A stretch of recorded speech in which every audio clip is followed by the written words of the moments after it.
All right, good afternoon. We're going to today, I gave you back your case studies first off, and I can tell you right now I've gone ahead and added it on the grade center. I did not put grades on your actual papers, and I'm going to tell you how I graded them.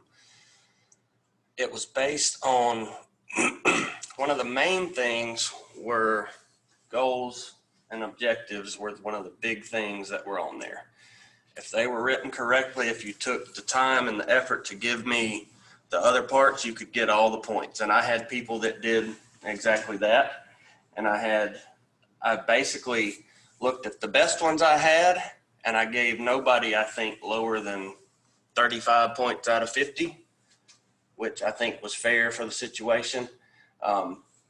Especially, not to harp, but we've gone over the objectives and what's supposed to be in them several times at this point. So we're probably going to talk about it again a little bit later today. There's a little portion in the next chapter that talks about objectives, and we'll talk about why they're written the way they are.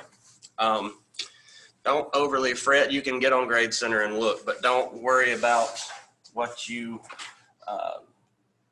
made on this. You know, if you got 35 out of 50, you did fine. And I took my time when I graded them, and I wrote a book on some of your things. You probably flipped and were like, whoa, he shredded me. I was just trying to set you up for success the next time we do it, because we're going to do another one just like it, just a different person. And you'll have the opportunity to apply what I told you to fix and make 50 on. That's what I expect everyone to make on the second one. So let's see, what else was I going to tell you? That's really about it on those. And I wrote on there, and if I didn't write it on yours and you had an issue with any sort of issue with writing the objectives or the goals, I am more than willing to meet with you outside of class. I'm usually in my office by 10:30 at the latest on Monday, Wednesday, Friday. And from then till noon or so, I'm usually just sitting at my desk. So if anybody wants, just pop me an email or something, and I'd be glad to sit down with you and help you on that individually if you like. Because that's one of the main things that I want you to learn coming out of this class that you can take forward. Because if you do end up in the recreation therapy field, you're going to be expected to be able to write these things in that sort of format, because that's kind of universal. So let's just jump in. Let's finish up chapter 6 real quick. Let me share that screen.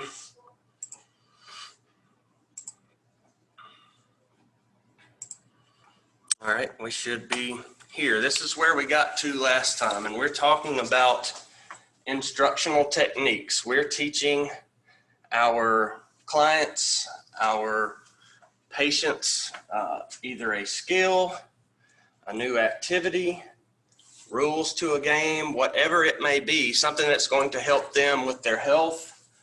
If they have like low health literacy, like we've talked about, we have sometimes where we do instruct or teach the people that we work with. So that's what we're still in on this. This is all about instructional technique. And there's the principles of readiness and prioritization, and we will get to those on the next couple slides. So readiness, as it says here, you analyze the learning task to determine prerequisite concepts, principles, and skills. You, as a practitioner, need to do this. You need to think about, this is what I'm trying to teach. Is my individual ready to learn this? Are they going to be able to pick that up? Morgan, I got a paper for you here, actually. And yours is on that table. It's coming to you from behind.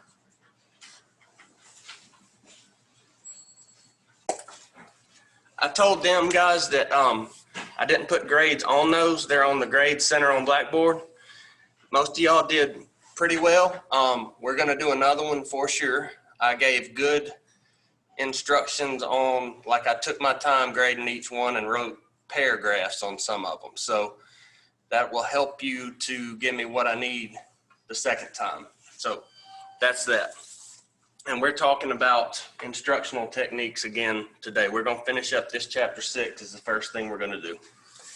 So we're talking about readiness, and we need to, when we're going to teach somebody something, we need to know that they're able to understand the concept of what we're talking about, the principles of what we're talking about, and that they have the skills to be able to do what we're trying to teach them, because otherwise, who's going to get frustrated?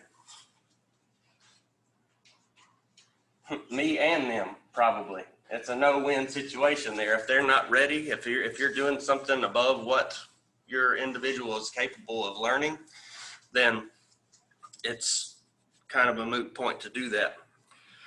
You need to assess and understand the learner's current knowledge about the topic. What do they already know? What have they already experienced? Which may include some informal questioning about the topic, where you just ask them, as it says, informally, prior to the experience, what they know about the thing that you're wanting to teach them about. Then you're going to assist the learner in associating new knowledge with prior knowledge, because we all know that if we can tie something that we're learning together with something that we're familiar with, it helps us to kind of code that and grasp what's being taught to us. If you can relate it to something, it also helps you to remember better as well. Then you need to consider the learner's health, their energy level, and their ability to concentrate. When you're trying to teach somebody, can you teach an average adult the same way you can teach a 4-year-old? What kind of attention span difference would we have there? Huge. The kid is gonna have to get up and move pretty soon. You got to get your bang for your buck when you're dealing with kids. Same thing with developmentally disabled. That was something else I noticed on these case studies that I got from you guys, and you know, we've never really talked about it, so it's really no fault of your own. But I had a few people with some, you know, when I asked how long would you have the sessions to be, I had some 3-hour sessions and things like that. And, you know, in certain situations, I mean, if you're going to go take someone who hasn't been able to play golf that wants to get out and golf, yeah, that's going to be a 5-hour session probably, if you want to look at it that way. But in a just running an activity, would you want to run an activity for 3 hours or teach something for 3 hours straight? Would you want to sit through how do y'all like sitting in like a conference or something, like an all-day deal? I'm not sure how many of y'all have had to do that very much, but it's not fun. After a while, you get tired. So think about, this is just me. This is the Chris Brazier theory of time. I think for kids, if you're working with kids and developmentally delayed, your time frame, it needs to be 30 to 45 minutes. That's about all you're going to get. You get past that, you're wasting everybody's time. Adults, you can double that, you know, go an hour, hour and a half, and usually you can keep focus. But I wouldn't go much longer than that on activities for the most part. Just a thought. Recency and primacy. These are two terms that are in here that have to do with learning as well. And just think, these are a lot of this is tips, you know, when you're trying to teach someone. That's the way I kind of look at this slide. Keep the focus on recently learned information, so you kind of get that repetition. If you're focusing on something that they've learned recently, they're less likely to forget it or lose that skill. Limit the number of items that you're going to try to teach someone or that they're going to have to learn to 3 or 4 in a session, or maybe even less, depending on the complexity of what you're trying to teach. And I'm not saying any specifics here because there's so many things that could be taught or instructed, you know.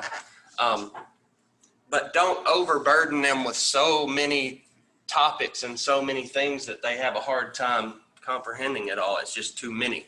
So limit that number. Understand that attention is paid and more energy is devoted to the first items of the session. They come in, they're energized, you've got their attention right off the bat. They want to see what's happening. They want to see what they're going to learn. They're tuned in. So, introduce the important items first while you've got them zoned in. Make sense? I mean, that to me, that's why you want to hit those important things first. Now, you may at the end, after you have gone over some things, you may review it again at the end, but you want to hit the most important things up front while you've got their full attention and energy. Add more items to be learned only after the primary ones have been instilled, or once you can tell that they've got it. Add practice with an application of information in order to embed the information more deeply. So you can give them some tips. You can have them do things repeatedly. You know, practice makes perfect is the, term we hear all the time. Same thing with learning.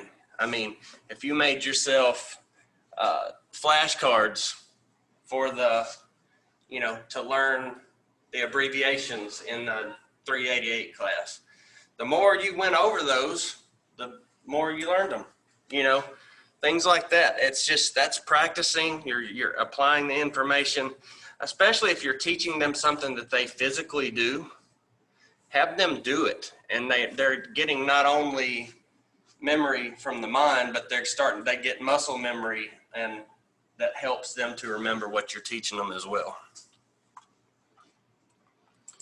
So some principles of active engagement and participation, that's something you obviously strive for when you're teaching. When I ask a question, I really hope somebody's going to answer me back. Most of the time somebody does. You want that active participation if you can. An active, appropriate practice where they're actually staying on task, doing what you're talking about, and actually trying to learn what you're talking about. So active participation, some ways to promote this and to make it a good thing. Plan for changes of pace during the session. That's a good thing. And I've seen it at these conferences that I've had to go to for years and years. I've been to tons of them, and you sit in sessions after session after session a lot of times, and I'm there to get CEUs to keep my CTRS certification up. And of course, I'm actually trying to pick up some useful information too, but a lot of the sessions have, little games. They'll talk for a little while, and then you'll do an activity. And that kind of wakes everybody up, gets you back kind of re-energized, and then they'll talk a little more, and then they may have another activity just to kind of change that pace. Another good thing to do is use a variety of learning activities during a single session within reason. Now, that being said, you don't want to come in, have to carry 2 big giant Santa Claus bags full of materials. Don't use too much stuff or too many learning activities. Give them enough if they all apply to what you're doing, where they have several different ways of learning, because one may click better with someone than another would. You need to consider how to get and keep the participants engaged, and you have to factor in things like age, the things that that they're interested in, their abilities and their skills. And that's something that you find out when. During the assessment, exactly. We find a lot of that out right then. And then we learn a lot of that as we get to know the patients better, just through conversation. You learn a lot about those things, especially the things like interests and abilities. You see them doing things that they tell you. I've had clients tell me that they can't do this or that. And then I physically see with my own eyes, I see them do it. So I'm like, oh, okay. You're trying to trick me, and then you tell them I saw you do it, and then they'll have to do it from then on.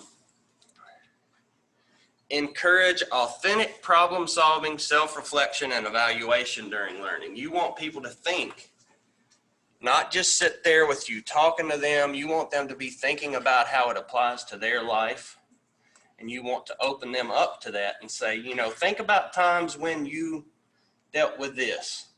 This, what we're talking about today, is going to apply to that. Things like that where you can make them self-reflect.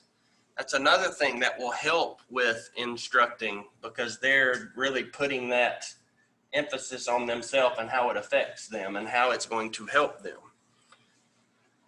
Be prepared with multiple examples relating to the participants' experiences. That's exactly what I just said. Some things that you can tie in that ties what you're talking about to things that they're going to relate to. You want to encourage your participants to get involved at higher levels of learning, such as application rather than just memorizing. That's why we're going to do some talking in here, and then you guys are going to run some activities before it's all over with. That's going to be, instead of just memorizing and listening to me talk, you're going to be applying what we're talking about as far as providing recreation therapy activities. And believe me, some of you guys don't relish the thought of that at all, but it's going to be fun. It'll be better than you think, I promise. And I won't laugh at any of you, I promise. And hopefully the rest of them won't either. Unless you do like a funny game or something.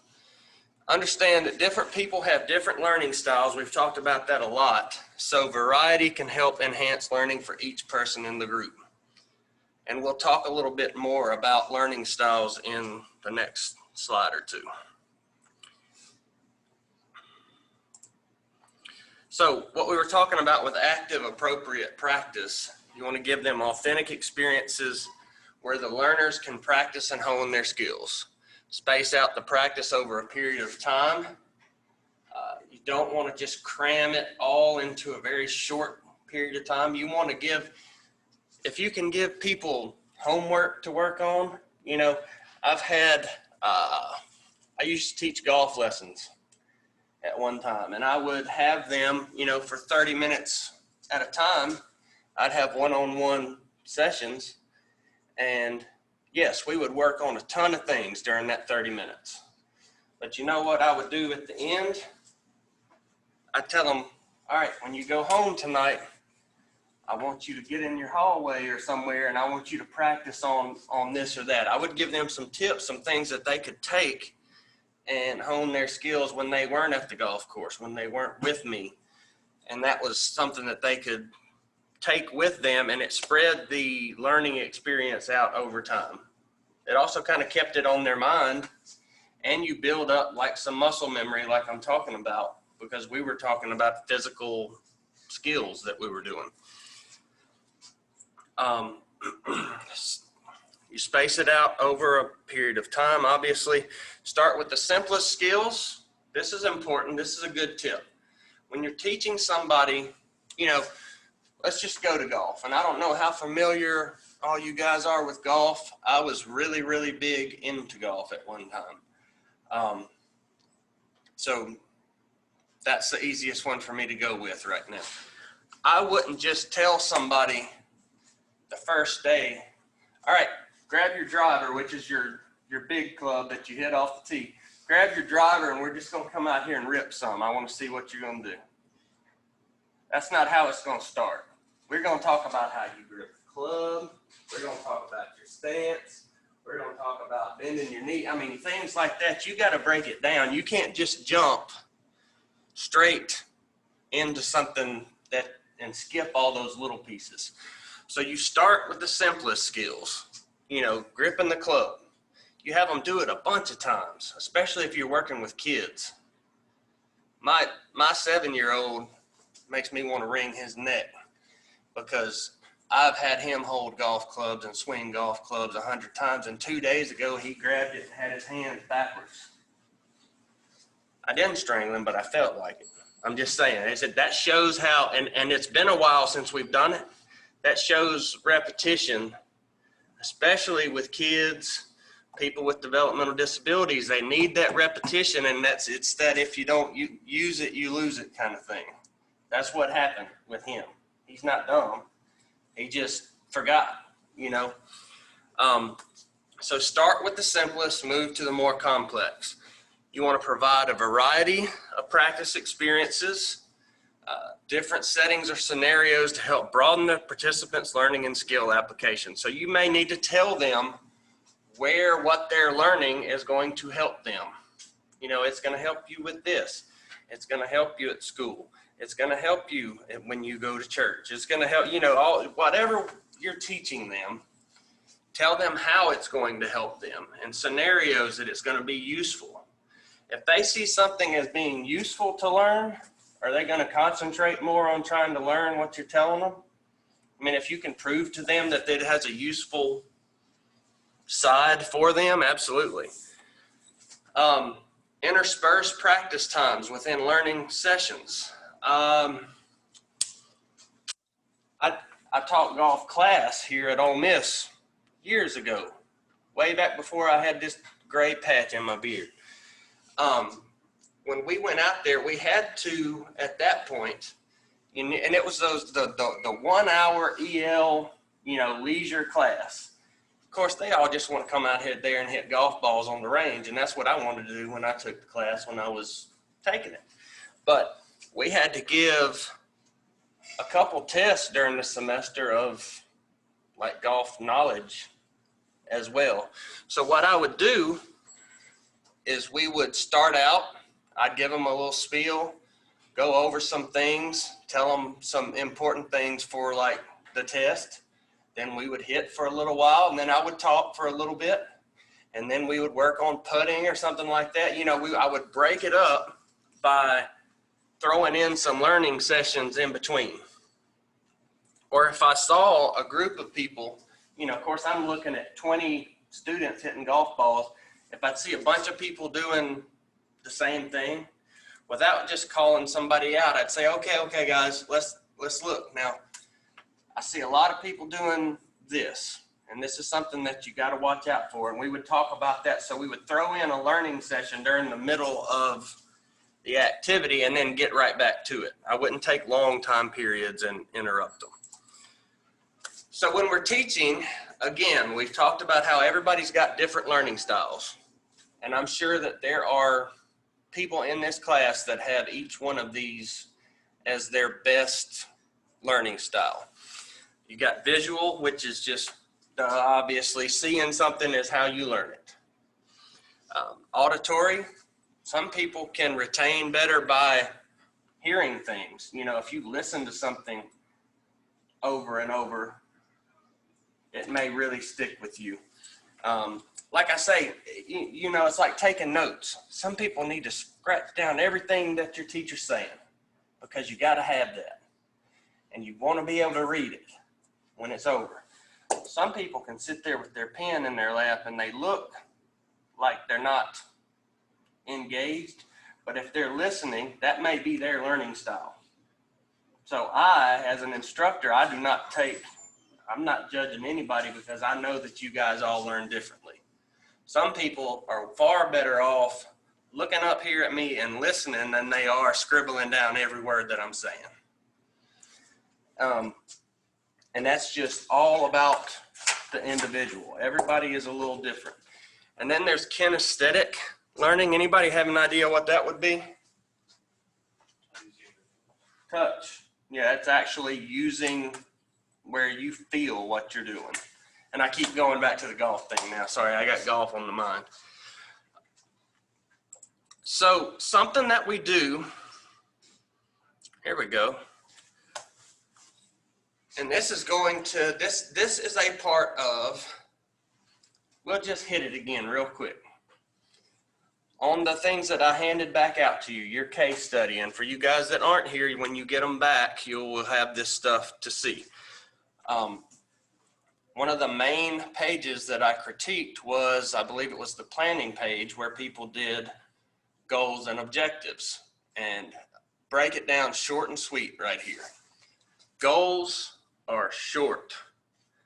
Improve cardiovascular fitness. That's enough. Increase socialization. That's enough. You don't need to tell me how much. You don't need to tell me how. You need to just tell me what you're working on. Reduce weight. Don't tell me how you're going to do it, or you don't even have to tell me how much, because then you're putting yourself in a box. And that's something that I saw. And I'm not sure if I marked it on people's papers, but, some people would say, reduce weight by 15 pounds over 60 days or something like that. You're putting yourself kind of in a box right there that I'm not saying you shouldn't be accountable, but as a recreation therapist, you're setting something that you're going to need effort from your client, and you're not with them 24 hours a day. You can set them on the right path, but if they go back to their room at night or back to their home at night and eat a sleeve of Oreos every night, are you going to look like a failure as a recreation therapist? Now, when you put those numbers, it makes it more definitive what you're looking for. Just so leave your goals broad, short, reduce weight. Not say reduce weight by 20 pounds. Don't put that number there. It just leaves more leeway. So remember that on the next one. Then your objectives. And some people on the case study activity, I really liked how a few people gave them to me. And they did it in a way where they couldn't hardly mess up these objectives. They put 3 lines, and they made almost like a table, and had condition, behavior, criteria. And the condition is the circumstance under which the desired behavior will occur. So what sets off the behavior? What starts it? And it's usually going to be things like what? What would be a condition? When prompted by the therapist, upon arrival to the fitness facility, within 15 minutes of arrival, something like that. You have something to start. You can almost, or when the patient notices they are feeling stressed. You catch that, and how that is a condition, and how that starts what you're going to do for a behavior. When a client notices they are becoming stressed, that's your condition. That starts the behavior. The client will go to a quiet area. That's your behavior. We'll go to a quiet area. 4 out of 5 times daily. That gives you, now, the behavior is the actual action that they show that they know what you're doing. Now, I'm jumping out of the teaching part and using this to refer to this, but it's the same concept on both, so don't get confused. The behavior is what they're actually doing in response to the condition. When asked to do so, they do this. And then the criteria tells you the exact amounts and the nature of the behavior that can be taken as evidence that the objective has been met. And that's important, because the criteria portion of an objective is what allows us to be able to say whether what we're doing is effective or not. Are they walking on the treadmill 15 minutes at 1.5 miles per hour 3 days a week? That's something that you can check. You can put a check mark by. Yeah, you can put a yes or no, whether they did it. It's measurable. It's, it's broken down into something that you can see. It can be a percentage. We'll wash their hands. We'll wash and dry their hands after prompting. The client will wash and dry their hands independently 80% of the time. You see how that gives you a criteria too? It makes you do a little work because you have to figure out the percentage. But that's something that you can measure, that you can mark, that you can say, yes, we're meeting that, or no, we're not.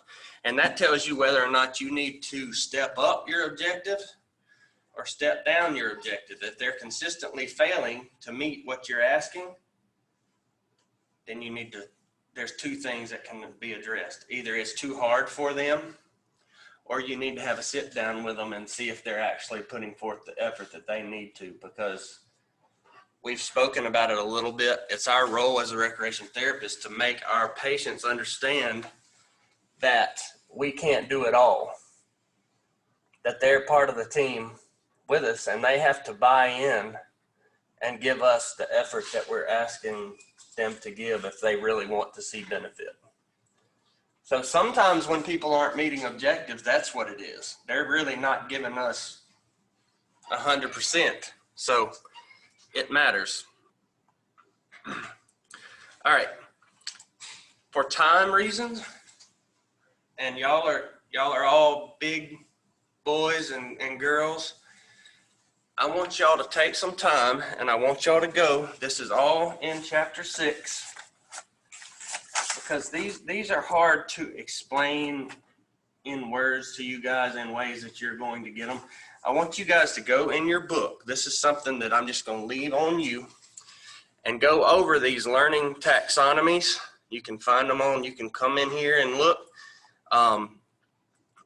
Bloom's cognitive, Krathwohl, I'm not even trying. Now it talks about these a little bit in these slides. You can go over them, but I'm not going to spend the time today in class talking about them because I want to go over some more things, and we got time crunched a little by our snowpocalypse. So we're going to have to do a few things where I'd send you to read it on your own, and that's okay.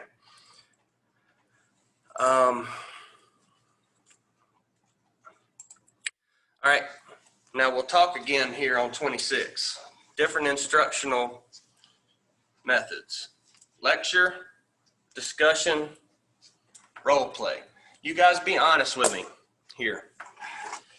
Who comes to class wanting,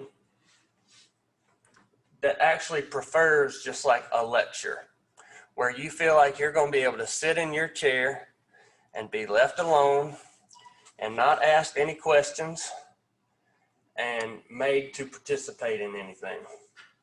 We got anybody that will raise their hand to that? Because I know there's somebody in here that fits. Okay, we got a few. I'll be honest with you. Like when I'm at these conferences, there's times that I see who the speakers are, and I've seen several of the speakers multiple times, and I know I'm like, dang, she's going to have us up doing stuff the whole time. I wish she would just sit up there and talk where I could just take notes and sit in my chair. Now, sometimes I'm not in that mood. I actually want to get up and do something and get moving because maybe I need to wake up. But, all right, who likes a good, lively discussion? Who would learn better from that? I like that too. I'm teaching 394 now. A lot of you have taken that under me. That's the special populations course where we talked about all the different groups. And one thing that I've really implemented this time, it's totally online, but I've got a great group of students in there this semester that are interacting with each other on the discussion board. Well, number one, I told them you're not going to get full credit if you don't comment on your other classmates' posts. You know, make some comments, ask some questions. And we've got people that are actually reading the other people's comments now and asking them questions. What do you think about this? And they're responding back and forth, and it is beautiful to me. Because even though it's online, you're still getting some of that discussion through the discussion board. I mean, it's different than sitting in a class, but that goes a long way for a lot of people. And I like it when we can have discussion going around. There's sometimes that's much better. Role play, another type of instructional method where you have people come up and do little skits or something for the class to learn from. You like those? You wouldn't want to participate in it, maybe? As long as I'm not one of the ones up doing it, I kind of like that, because usually it's funny, for one, because you can tell the people doing it are uncomfortable. But that's another instructional method that you can do. And what you can do is you have people participating. When I say role play, you wouldn't even have to be up here. I could be talking to you and say, all right, so let's say you're at the grocery store and someone came up and snatched your favorite cereal out of your cart, and it was the only box of it in the store. What would you do? I'm getting information from you. I'm kind of making you think. You're not going to have to get up and show me how you would tackle them for doing that. But you're going to put you in a role play in a hypothetical situation and make you answer something specific that I need to find out. All right, the summary again. Let me see what's important on here. The teaching learning process, this is actually pretty good.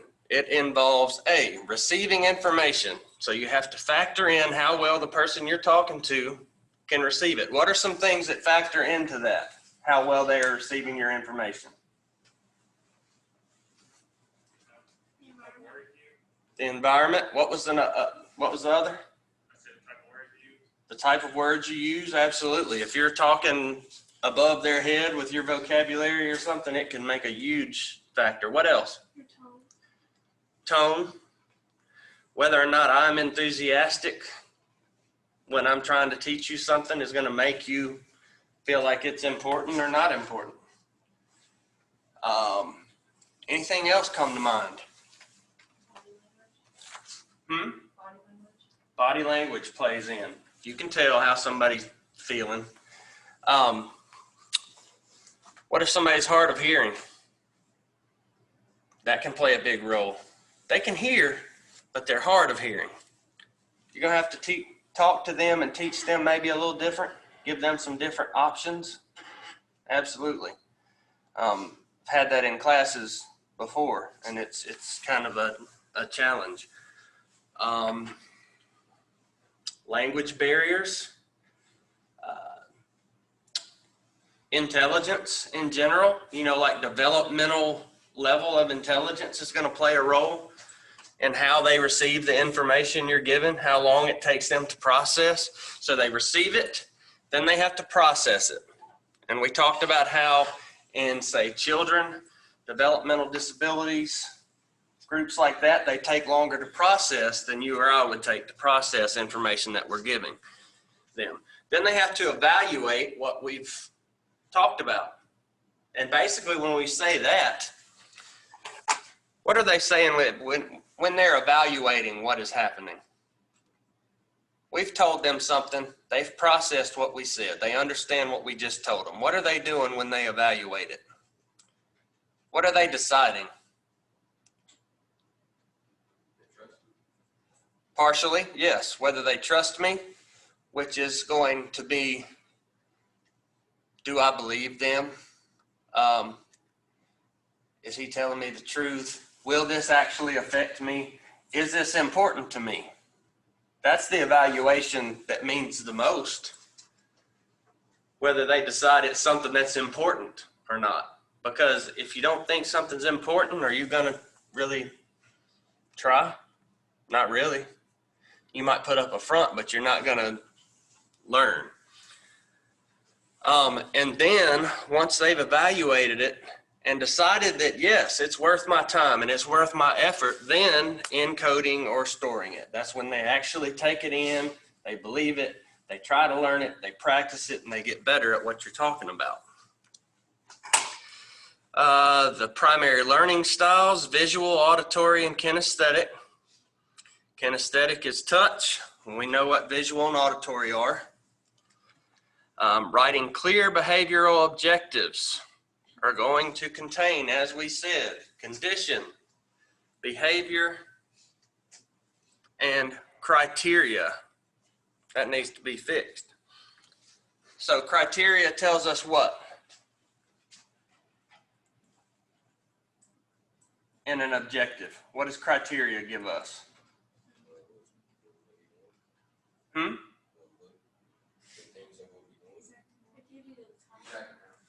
No, I jumped out of order on purpose. Criteria, like how long you're going to do it and how well you're going to do it, basically. And that's what gives you the measurable that you can say, was it effective or not? Criteria is what sets it off. You know, when asked by the therapist, when feeling stressed, after arrival at the rehabilitation center. That can be your criteria. Behavior is what they're actually going to do. I mean, your condition. Condition is what sets it off. Behavior is what they're going to do. Criteria is whether or not they are doing what is being asked, what's set forth in the objective. Did that clear anything up for you guys? Because we did, you know, a lot of these papers that I handed out have some work to do, and I want y'all to feel confident the next time we do it.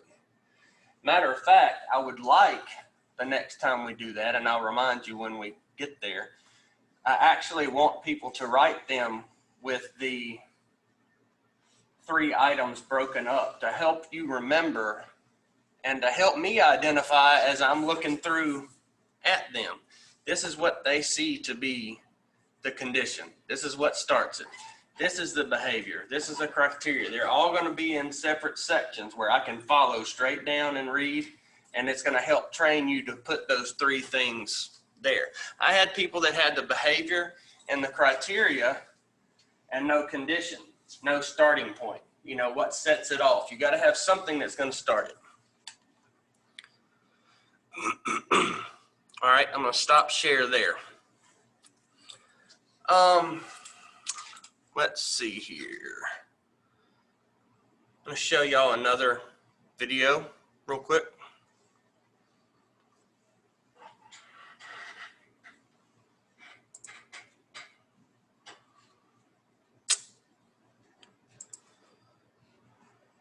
Not sure if this is going to get me there or not.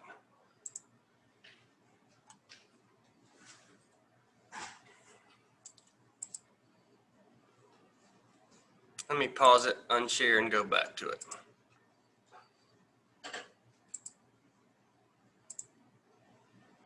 Now, this is something that we haven't talked a whole lot about. And honestly, I was going to go into chapter 7 today, but it's a relatively short chapter. So here's the plan. Y'all listen close on this.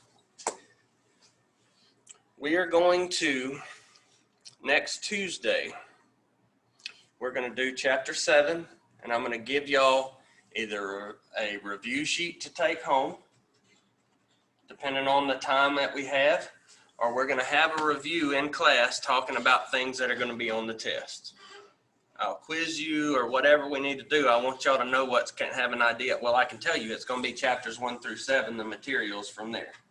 But we're going to talk about the important parts that I want you to remember when you're getting ready for the test. So we're not going to go through any of chapter 7. We'll have time to do that chapter and review on Tuesday.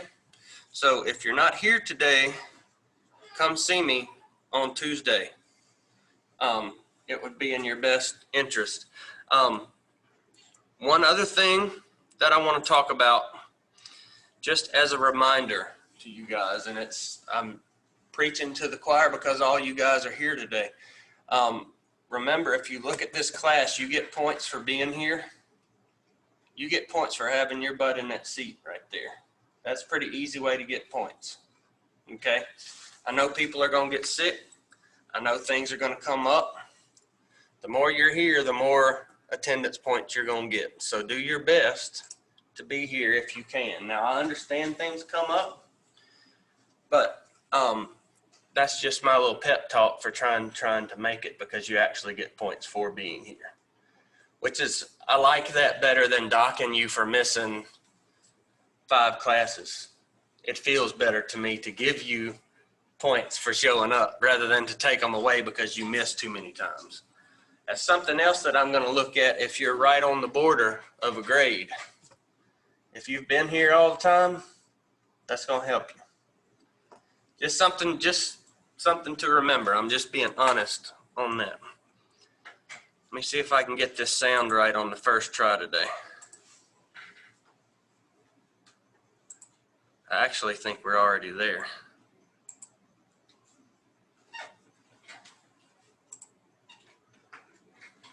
It takes a minute here, so we'll see. This is about a 10-minute video.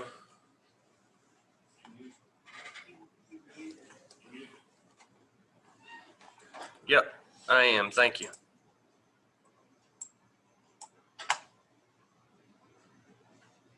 We're going to get it. I never know which one is going to work on here.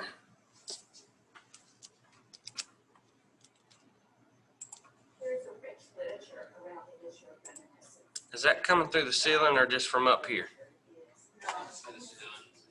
Powerful intervention that taps into. Okay, I didn't even do anything right then. Nature. So let me back it up. This is a little bit long. Let me preface with this real quick. In the next chapter, we talk about counseling and, okay, as a recreation therapist, are we counselors? What do y'all think? No, we're not licensed. We're not psychologists. Can we help our clients that come to us and have a problem? Can we give them advice that we think will help them? Can we give them a mandate that they need to do this or that? No. But if you have a good relationship with your patients, and I'm telling you, when I was at the NMRC, and I know I take y'all there all the time because that's where I worked for 20 years. We were the favorite staff of all the clients. We were the fun ones. We were the ones that they wanted to hang out with. They wanted to leave class and kind of sneak up there to the rec building and play with us. They wanted to come to the pool and go swimming with me on days they weren't even supposed to swim. So do you think that they felt comfortable telling me things that they wouldn't tell a lot of other people? Absolutely. So I had a lot of chance to counsel them, not in a sit and, here, lay down on the couch. We're going to talk, I'm not talking about going to the psychiatrist or something like that, but we do some counseling in recreation therapy, and we're going to talk about some of that in chapter 7. Like I say, it's relatively short. It talks about, some leisure education things, some facilitation techniques that we can use in counseling. And one of the things that we're going to talk about in there, and it's just briefly, but, and I kind of hate that Ann is not here today. She works at the VA here in town. So she works with a lot of elderly patients and some with dementia. And again, that group's not for everybody. If you get to know the disease, I'll call it, you understand it better, you become more able to work with that population. That being said, this video talks about reminiscence, and this is something in this, just hang in there on this video because it's 10 minutes long, and it will give you some tips, and you'll pick up on some things that we've talked about in this class that help you when you are running an activity. And that's what in in theory, that's what this class is about. How to put together a program for someone that is going to benefit them and you be able to lead them into improving their life. So you pick up some tips in this video that will help you. Now, some of it won't apply. I'll try not to interject too much, but I'm sure I'll yell out once or twice. We'll see.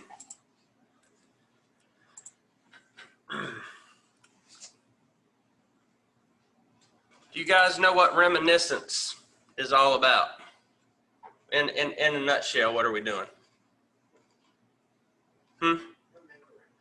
Remembering. One last thing before we start it. Do you guys, okay, I'll date myself here right now, and I don't know if you guys know the song even. No, I do remember Little River Band. That was slightly before me, but not by much. Spin Doctors is the name of the group. Two Princes is the name of the song. You know the song. Some of you have heard it. Some of you will be familiar with it. For example, that song right there puts me back at the last dance I went to when I was in high school. Like when I hear it on the radio, it takes me back to a wonderful time back then, you know, like way, way back. Now I can also, if I hear The Dance come on the radio by Garth Brooks, great song. It makes me tear up when I hear it. I sang it at my grandmother's funeral.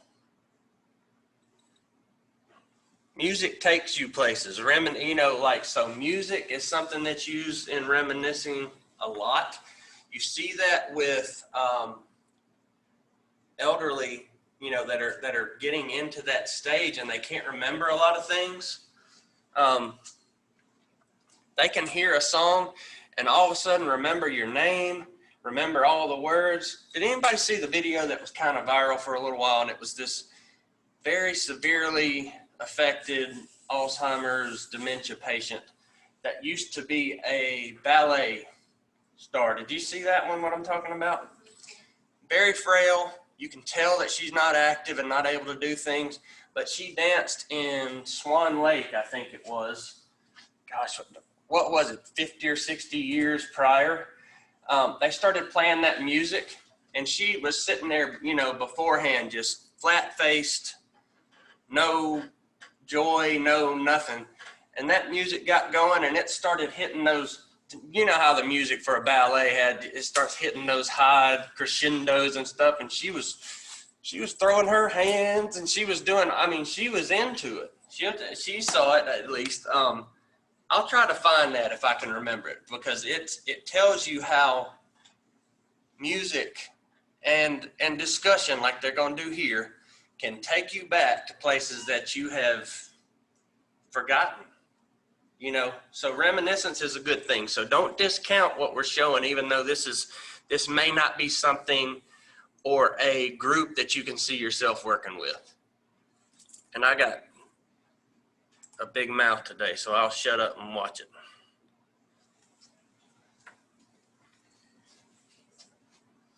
There's a rich literature around the issue of reminiscence, and what we know from the literature is that reminiscence can be a powerful intervention. Sorry, I peed a little bit up there. Into this very basic aspect of human nature, which is to remember. Reminiscence can be done at the individual level in a more formalized life review that's left as a recorded legacy for the older adult's family.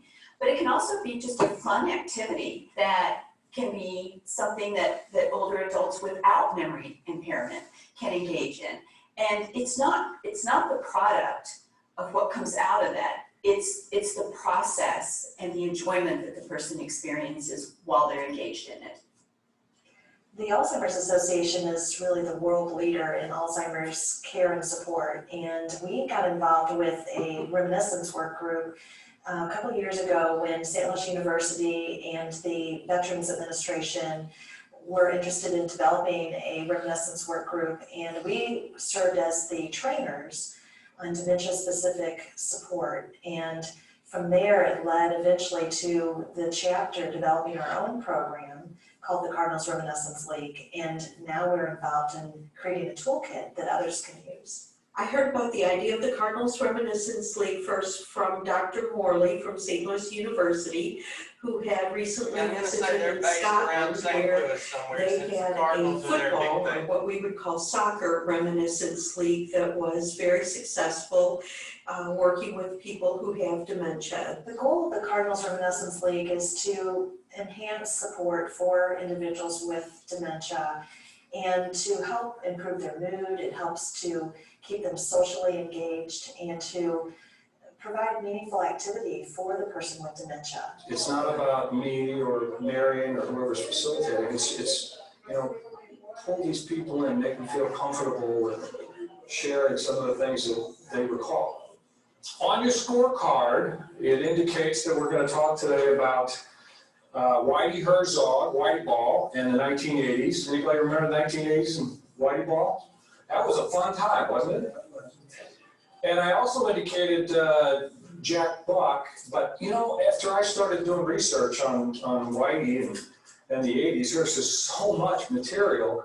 I just don't think we'll get to Mr. Buck today. So we'll have a lot of fun when we do talk about him. The Cardinals Reminiscence League offers. Okay, did you hear him? He said on your scorecard. You know why he's doing that? Did you notice how everything in there is tied into the theme? He's using the scorecard. He's using, they've got all kind of St. Louis decorations everywhere. So not only are what they're talking about can stimulate this reminiscence, but maybe it may be a napkin on the table that gets somebody to remember something. So just notice how they really do a good job here of setting the theme that promotes this reminiscing to work. People who are living in the community, specifically with cognitive impairment, an ability to come together to talk about the Cardinals baseball team. And the goal is just to make it a social, fun event where people can talk about their experiences growing up, going to Cardinals games, living near Cardinals players, looking at memorabilia, and just bringing out that social time and helping them to find meaning in present day based on past events. Often when we provide activities to older adults, we tend to gear it towards women. And the Cardinals Reminiscence League and reminiscence leagues that focus on sports or other types of events that tended to be, at least in the past, more male dominant, provide some of these meaningful activities for older men. And this is very important because I've had several older men tell me, I don't really find any of these activities very meaningful.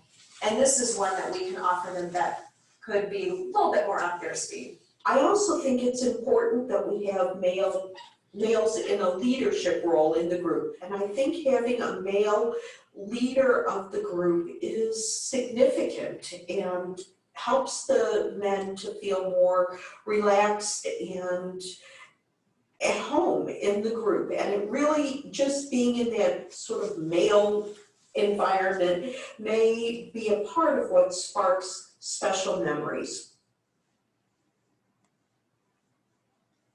There's some things to think about as you prepare to move forward, whether it's individual or group reminiscence. First of all, stay in the past.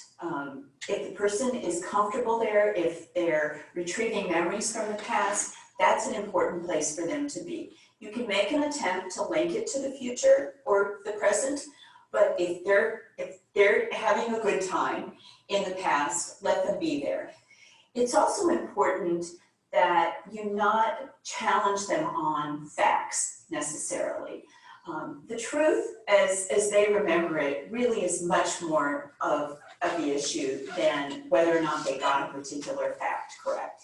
People arrive at the Alzheimer's Association That's super office for the important. Cardinals Reminiscence League meeting, and they're greeted by Coach Bob and the other volunteers who work with the program.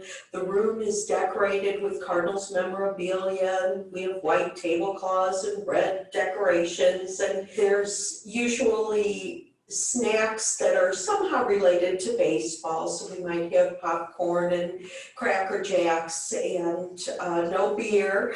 And but we have the volunteers help the people with dementia to feel comfortable in the room, to engage in conversation with one another, and then the group gets started with the singing of the national anthem and the Pledge of Allegiance. Okay, what's good about that? What are they working on inadvertently by doing this? Are they still working on their memory a little bit? We're talking about people who have dementia, who are breaking down mentally a little bit as far as cognitive skills. Just repeating, we talked about repetition. If they come to these meetings and they do the national anthem and the Pledge of Allegiance, it's a great way to start it, because things like that start sporting events for one, so that fits right in. It's also, you got to remember that it's a good thing to, you know, stimulate the mind, and they don't even realize that it's happening.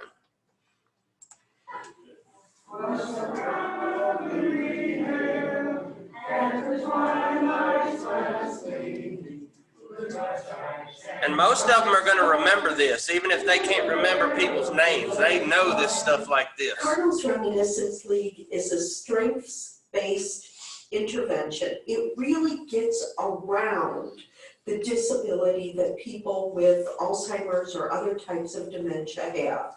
Their primary disability is that their short-term memory is impacted by the Alzheimer's disease. And this intervention allows them to rely on their long-term memories, which are still incredibly strong. When I was young, I went to a Cardinal doubleheader, and between games, I was in the area underneath the stands, and Edith Slaughter came down the steps, and I said something about Country Slaughter, because that was his nickname, or her name. But I asked him about that, and he said he didn't know. He had told me that he didn't know that anymore. He didn't know that people referred to him as that. Now that, I thought he was Country Slaughter. It's not about, you know, how much information that we can provide or share about a particular baseball topic, but, you know, what it's doing for, you know, the folks in the meeting that have early stage Alzheimer's. You know, what does it, you know, stimulate as far as a memory? And that's one of the really neat things about being a part of this. It's just to see some of that happening. You know, some of the people who are quiet may not say much at all. You know, at some point we'll feel comfortable and something will come back and they share it with the group. The beauty of this reminiscence work is that you can use it with any type of theme. So the Cardinals Reminiscence League could spin off to be a football league or a soccer league or tennis, any type of sport, but any type of theme. The Gateway Geriatric Education Center has embraced the concept of a reminiscence league and has really gotten behind the idea of the Cardinals Reminiscence League, because it enables us to promote a non-pharmacologic intervention with persons with dementia. We've established a toolkit that other chapters can use to replicate this type of program with other sports themes or using other themes. The toolkit is going to be made available through promotion through the chapter system, and also will be available on the St. Louis University website and the chapter website for other groups throughout the community locally, but across the country, so that any group could use this toolkit to replicate this model. Okay, count of three. Okay, we talked about theories and models and what they do for us. They just told you. We've got the framework that you can do this same thing. So if someone was going to be working in a facility, working with this population, They've got resources right here that they've got the groundwork and the framework already built for them that they can go where they just said, pull this stuff up. How much time and effort have you saved by watching a 10-minute video and getting that information? As a practitioner, that's invaluable to find things that work. You see that they're having fun. You see that they're enjoying it. Now, if you did a St. Louis Cardinal theme here in Oxford, you would want to do an Ole Miss football league or something like that. I mean, something that's going to be relevant to the area or to the people that you're going to be dealing with. Let's see I didn't watch this very last part. Let's see if it's any good. Take me out to the ground. I need some peanuts and Cracker Jacks. I don't care if I have. All right, good enough on that. Let me stop the share. Any thoughts on that? Anybody have anything that they liked about it, thought was a good idea? Anything that stood out? Probably not. We're real close to the end of class and y'all just ready to get out of here. Anyway, there were some things that they talked about, like strength-based. Did you notice when they said that during the thing? We've talked about strength-based approach. Remember that. They are catering toward their long-term memory, which they still have most of. They're not worried about the short-term stuff. That's strength-based approach. So take that with you and realize that you can find things like this that can save you a lot of time, a lot of effort when you're ever in the situation of trying to build something like this. So again, next class, chapter 7, we'll review a little bit. Next Thursday, today's Thursday, right? Next Thursday, we'll have a test. Okay? Test 1 week from today. For those of you who can't be here, you need to make arrangements for me to take it prior, if possible, if you know you're not going to be here for some reason. So the best scenario would be for you all to be here on test day, and that would just make me super happy, and it would be better for everybody. Y'all have a good day. I will see you guys either in 15 minutes for the next class or next Tuesday. Y'all have a good weekend, guys.